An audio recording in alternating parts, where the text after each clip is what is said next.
Je m'appelle Charles Balenga, Poussime Bougoulube Charles.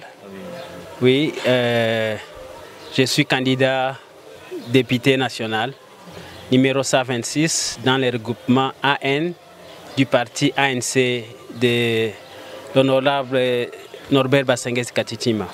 Quel message que vous avez adressé à la population de la ville de Territoire de Fela? Bon, le message c'est que je suis venu de très loin, je suis venu du Canada, mais je suis originaire d'ici à Uvira et je suis venu pour vraiment un renouveau du leadership.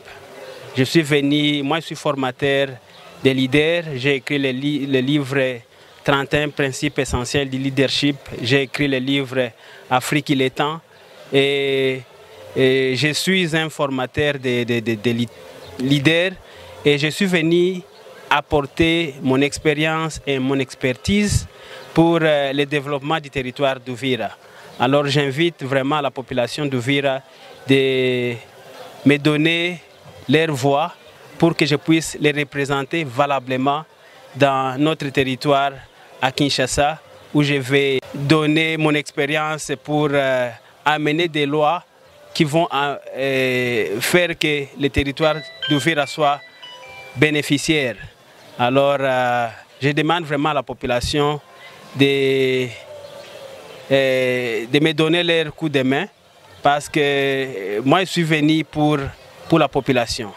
J'ai toujours dit dans mon livre, la phrase qui est maintenant fameuse, c'est que les succès, les meilleurs succès, c'est les succès partagés. Je suis venu montrer à tout le monde que nous pouvons partager le succès. Je vais proposer des lois qui vont redynamiser comment la situation ici au pays. Par exemple, je vois mal qu'un pays comme le nôtre, qui a toutes les ressources possibles, on puisse avoir des enseignants qui touchent encore dans les environs de $100, alors qu'il y a d'autres qui touchent une vingtaine de milliers de dollars. Et je trouve ça anormal.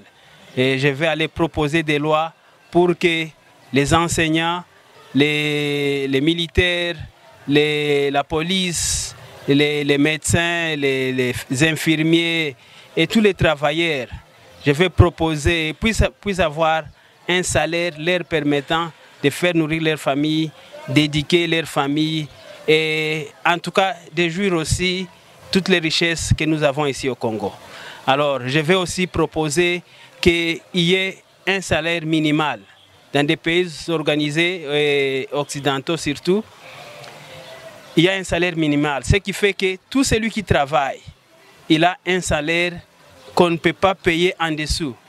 Et cela fera que tout celui qui travaille sera en mesure de mettre le pain sur la table, de mettre le bougali sur la table. Alors, je suis venu, pas pour moi-même, mais pour vraiment relever ce qui était en dessous, les amener au-dessus, pour que tout le monde puisse partager les biens que nous avons dans ces pays. Et, vous êtes un expert en leadership et vous insistez beaucoup sur ce point-là. Croyez-vous que le Congo, la RDC, a un problème de leadership pour qu'il passe à son décollage? Oui, je pense que tout pays qui veut s'organiser doit mettre l'accent sur le leadership. Et moi, je suis en train de former les leaders partout au monde. J'ai formé en Zambie, en Ouganda, en Côte d'Ivoire, j'ai formé des gens en Égypte, je forme au Canada, aux États-Unis, alors un peu partout. Et je voulais amener cette expertise. Parce que le leader, c'est celui qui influence les changements. C'est celui qui apporte les changements. Et ça commence par la tête. Et ça descend jusqu'à les leaders, par exemple, des directeurs des écoles, des pasteurs des églises, et des préfets, et des inspecteurs, des chefs de bureau, des administrateurs, des maires de la ville, des gouverneurs. Alors, si cette classe-là, ce n'est pas une classe qui pense à nous, parce que je trouve que le grand problème ici chez nous, surtout aux côtés du leadership, c'est que les gens pensent dans les termes du moi, alors que nous devons penser dans les termes de nous. Je ne veux pas que je sois dans les quartiers le seul qui a un véhicule, le seul qui a une belle maison, le seul qui touche un bon salaire. Non. Pour moi, le partage du succès, le partage du développement, le partage des ressources, c'est ce qui doit caractériser l'esprit d'un leader. Et alors, quand tu formes tous les autres à penser dans le nous et pas dans le moi, ça fait que quand je vois un voisin qui souffre, je sens comme si c'était moi qui souffrais et j'interviens. Alors, je vais former les jeunes leaders, je vais former aussi les leaders qui sont déjà sur place et pour redynamiser encore la façon de faire. Ce n'est pas possible qu'on trouve que la corruption c'est devenu une monnaie courante. Et dans un pays organisé, la corruption c'est un mot que tu entends mais que tu ne vois même pas.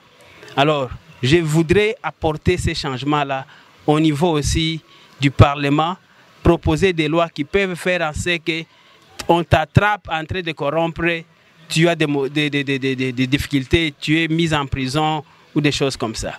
Alors, il faut un leadership pour vraiment redynamiser le pays. Sans leadership, c'est comme un aveugle qui conduit un aveugle. Alors, nous, on veut quelqu'un qui voit, qui va conduire l'aveugle. Et c'est le leader qui fait ça.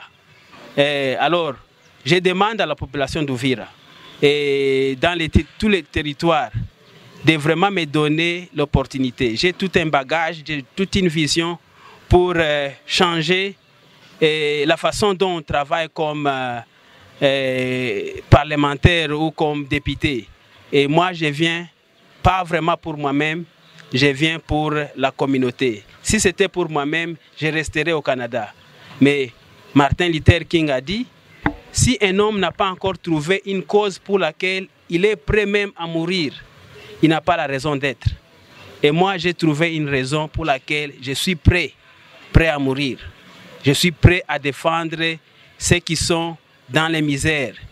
Je me promenais un jour, je trouve quelqu'un qui marche encore avec les mains et les pieds sur terre. Ce n'est pas vraiment normal que quelqu'un qui est handicapé n'a même pas de moyens pour trouver un vélo pour les handicapés. Alors, ça doit changer. Je vais proposer des lois qui donnent aux handicapés un moyen de survivre. Parce que si quelqu'un est aveugle, il est limité pour ce qu'il peut faire. Le gouvernement doit prendre soin de ceux-là. Et si une maman est déjà trop vieille, veuve, le gouvernement doit prendre soin d'elle. Et alors, il faut aussi prendre soin des jeunes. Je remercie le président Tshisekedi qui a déjà fait de l'école primaire une gratuité. Il a donné la gratuité à l'école primaire. Je vais proposer, et heureusement qu'il a commencé à le dire déjà, que le président nous fasse aussi une gratuité à l'école secondaire et aller même plus loin jusqu'à l'université. Parce que si on n'a pas une classe qui est formée, une classe qui est éduquée, c'est là où il y a des problèmes. Je vais aussi proposer qu'il y ait vraiment un effort pour créer du travail. J'ai parcouru partout ici dans les territoires et j'ai rencontré les jeunes. En tout cas, selon mon estimation, c'est que nous avons pas moins de 90% des jeunes qui sont chômeurs. Alors ça, c'est un danger. Quand les gens ne travaillent pas, c'est un danger pour eux-mêmes, c'est un danger pour la communauté. Nous devons proposer qu'il y ait création du travail. Et pas seulement qu'il y ait création du travail, mais que ce soit un travail qui paye bien. Pour que quelqu'un qui travaille ne doit pas souffrir pour acheter un soulier. Il ne doit pas souffrir pour se payer un bon dîner. Je ne parle pas du luxe, mais quand même, il doit y avoir un minimum pour la survie de quelqu'un qui travaille. Il doit pourvoir pour sa famille et pour lui-même, et même avoir un peu plus pour le voisin qui est en misère. Et comment vous allez procéder pour matérialiser tout ce que vous êtes en train de dire, étant donné que le rôle d'un député se limite seulement à faire du plaidoyer, quoi. Plaidoyer, oui, c'est ça. Comment vous allez procéder? Je vais plaidoyer et je veux faire à ce que je sois écouté. Et parce que ce que moi je n'aime pas, c'est que les gens se plongent dans le pessimisme. Et vous savez, le pessimisme, un pessimiste dit « Oh, le Congo, c'est déjà très mal, ça ne peut pas changer. » Non, ça c'est le pessimisme. Il faut être optimiste et savoir qu'un jour, plus on continue à crier pour ceux qui n'ont pas de voix, plus on continue à plaidoyer pour eux, plus le gouvernement va nous écouter et plus les choses vont changer. Ce n'est pas possible, comme je disais, qu'un professeur qui enseigne tes enfants, qu'il ait moins de $150 par mois. Donc ça fait $150 par mois, c'est $3 par jour. Tu peux manger avec ça, te vêtir avec ça, faire éduquer tes enfants à l'école avec ça. Ce n'est pas possible. C'est pourquoi je vais proposer un salaire minimal au Congo. Je vais proposer que les salaires soient équitables. S'il faut même aller à réduire les salaires de ceux qui en ont trop pour donner à ceux qui en ont moins, il faut le faire. Et c'est pourquoi je dis, moi je travaille dans l'esprit de Ubuntu. Ubuntu, je suis ce que je suis. Et si tu es aussi ce que tu es. Donc, c'est une complémentarité. Et ma joie, c'est que Roger va bien. Roger, le journaliste. Christian, les journalistes, va aussi bien. Que nous tous, nous allons bien.